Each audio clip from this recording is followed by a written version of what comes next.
할렐루야, 좋으신 하나님을 찬양합니다. 여러분 모두를 축복합니다. 자, 오늘은 이사야 1장 24절부터 27절 말씀입니다. 24절 봅니다. 그러므로 주 만군의 여호와 이스라엘의 전능자가 말씀하시되 슬프다. 내가 장차 내 대적에게 보응하여 내 마음을 편하게 하겠고 내 원수에게 보복하리라. 내가 또 내 손을 네게 돌려 네 찌꺼기를 잿물로 씻듯이 녹여 청결하게 하며 네 혼잣물을 다 제하여 버리고 내가 네 재판관들을 처음같이 네 모사들을 본래같이 회복할 것이라.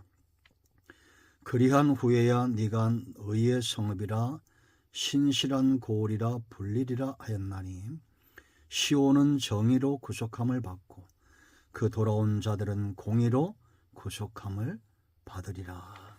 아멘. 21절 말씀을 우리가 봤는데요. 어제 신실하던 성읍이 어찌하여 창기가 되었는가.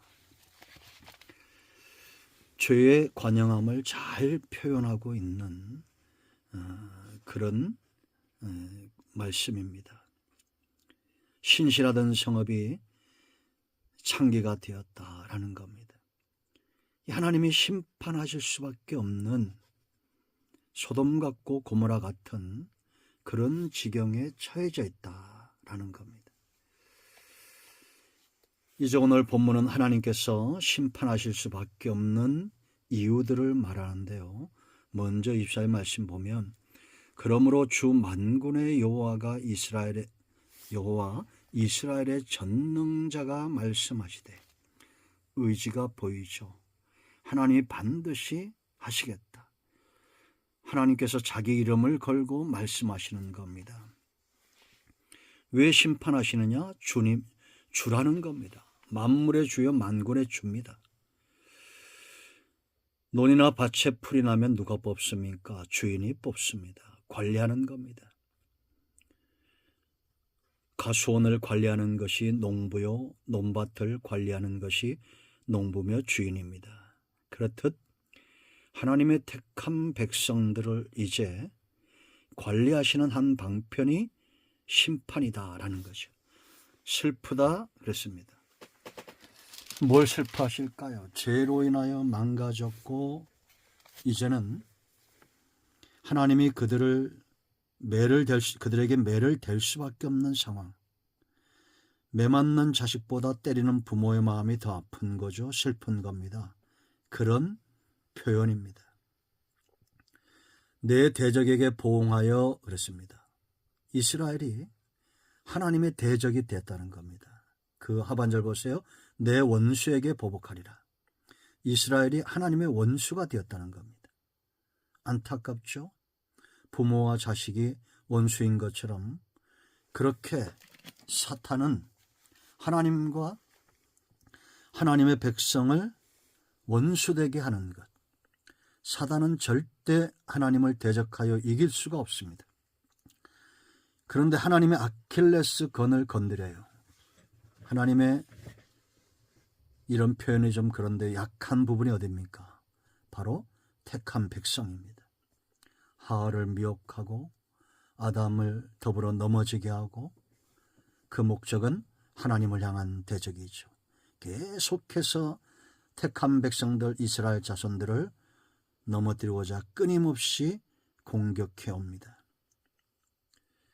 그 다음 보세요. 대적에게 보응하여 내 마음을 편하게 하겠다.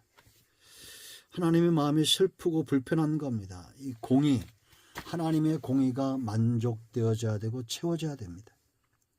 그러므로 하나님은 죄를 그대로 버려두지 않습니다. 논밭에 잡초가 우거진 것을 보며 근심하고 슬퍼하는 것은 농부죠. 그와 같이 택한 백성들을 이제는 공의롭게 심판하여 하나님의 마음을 시원케 하시겠다. 자, 두 번째 2절 말씀 보세요. 두 번째 25절 26절입니다. 25절 보면 내가 또 내 손을 네게 돌려 네 찌꺼기를 잿물로 씻듯 녹여 청결하게 하며 네 혼잣물을 다 제하여 버리고. 여러분, 이스라엘 백성들이 22절 말씀을 보면 네 은은 찌꺼기가 되었고 네 포도주는 물이 섞였다. 그러니까 은이 찌꺼기 되면 가치가 떨어지죠. 포도주에 물이 섞이면 그 가치가 떨어지는 겁니다. 그런 것처럼 이스라엘이 거룩하고 정의롭고 공의로워야 될, 하나님이 기뻐해야 될 믿음의 사람들이 이제는 불순물이 섞여 있는 은처럼 포도주처럼 그렇게 존귀함을 잃어버렸다. 그걸 제하하겠다는 거예요. 내가 네 재판관들을 처음같이 네 모사들을 본래와 같이 회복할 것이라. 왜 백성과 이런 재판관들과 지도자들을 회복해야 되느냐? 의의 성읍이라 신실한 고리라 불리리라. 하나님의 성이 이렇게 불려지는 것. 성읍은 곧 사람이죠. 건물만 가지고는 의미가 없습니다. 그 속에 사는 사람들입니다. 예를 들어 우리가 어떤 선진국이다. 돈이 많고 경제 강국이라서 선진국이 아니라 국민의식 수준이 높아져야 됩니다. 아무리 많이 배운다고 의식 수준이 높아지냐? 아닙니다. 영적인 영역이죠. 바른 신앙 가운데 서 있어야 됩니다. 여러분, 순도 99.9%의 은은 어떻게 만들어집니까? 순도 99.9%의 금은 어떻게 만들어져요? 반드시 용광로 속에 들어가야 됩니다. 하나님의 심판과 연단이 바로 이런 목적을 갖고 있습니다. 죄인에게 반드시 필요합니다. 순도를 높이고 그 다음 단계는 다듬어야죠. 그래야 작품이 나오는 겁니다. 이스라엘 백성들을 애굽에서 이끌어내고 광야에서 하나님이 행하신 일이 바로 연단의 작업입니다. 애굽이라는 흙 속에 묻혀있던 금덩어리들을 이끌어내서 40년간 용광로 속에 집어넣습니다. 쓴뿌리, 불순물들을 다 제거하죠. 무지와 탐욕과 교만과 끝까지 남아있었던 고라와 나단과 아비람과 250명의 족장들의 반역, 이 사람들 속에 있었던 무지와 탐욕과 교만, 광야에서 다 제거시키는 겁니다. 순도가 높아져야 작품이 되죠. 그러므로 하나님의 심판과 연단의 목적은 죽이는 것이 아니라 살리는 것이고 새롭게 하는 것이고 하나님이 기뻐하는 모습으로 세워지는 것입니다. 그런 사람들이 세워질 때에 의의 성읍이라 신실한 고리라 불려진다는 겁니다. 그런데 27절이 은혜입니다. 세 번째 구속이죠. 구속한다? 어떤 의미가 있습니까? 대가를 지불하고 사는 겁니다. 자격이 없는, 스스로 감당할 수 없는 사람들에게 하나님이 대가를 지불하고 회복시키는 것.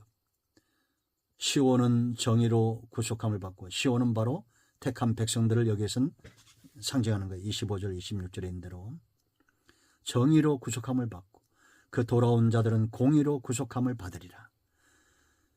이 백성의 스스로의 정의와 스스로의 공의가 아니에요. 결국 하나님이 개입하시겠다는 약속입니다. 예수님께서 이 땅에 오셔서 택한 시온, 택한 백성들을 구속하기 위해서 정의와 공의를 만족하기 위해서 십자가에서 대신 죽으신 거예요. 그러므로 구속의 유일한 길은 오직 예수 그리스도, 이 예수 그리스도를 통한 구속의 주권은 성부 하나님께 있습니다. 성령은 이를 완성해 가시는 거죠. 세상은 죄악이 관영하게 되어 있습니다. 성도들은 이 세상이라는 흙덩이 속에 있어요. 그러나 우리의 모습은 달라지지 않습니다. 여전히 금이요 은 같은 존재다. 하나님의 연단을 통해서 예수 그리스도의 구속의 은총을 통해서 하나님께서 기뻐하시는 모습으로 다듬어져 갈 것입니다.